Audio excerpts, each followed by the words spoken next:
Bhojpuri wood channel के audio video सुने खातिर लाल रंग के बटन दबा के चैनल के सब्सक्राइब करी और नया गाना सबसे पहले पावे खातिर घंटी के निशान के दबा।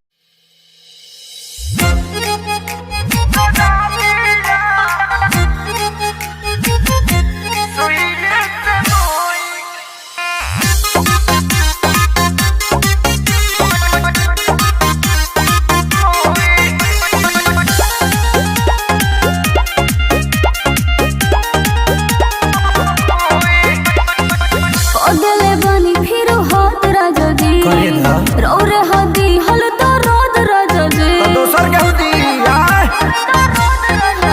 हाय पगले बनी फिर होत राजा जी रौरे हदी हल तो रोद राजा जी पूरा लगरे बदल जाता छुई दरा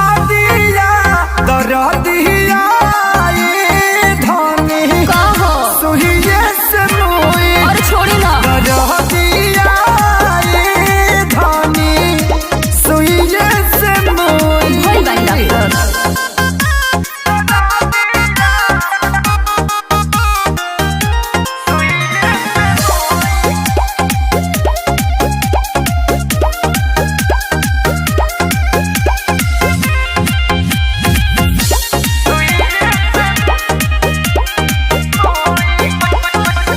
देबो तू आज खेला हो अकेला में राजा बुझिले हम तेला बेला हो लेके छोड़ देबो मजा अपना खर्चा का खातिर भइला हो साथ कहतानी अरे कह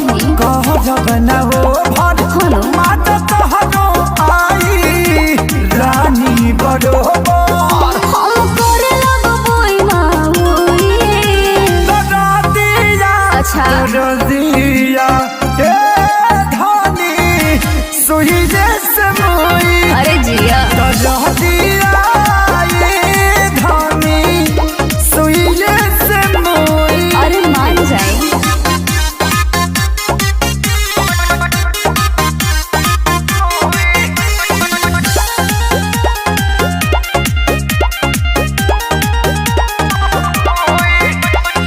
रउआ तो मतलब राजा जी खाली ओही से बात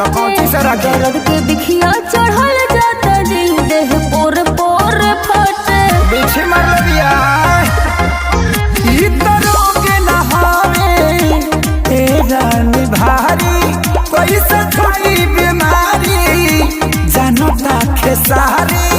अखिले सोनो ऐसे न छुई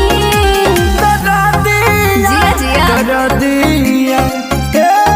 धनी सुई जैसे मोई दरा दिया ये धनी सुई जैसे मोई ये बिछौना लीजिए और बाहर जाइए। I love you।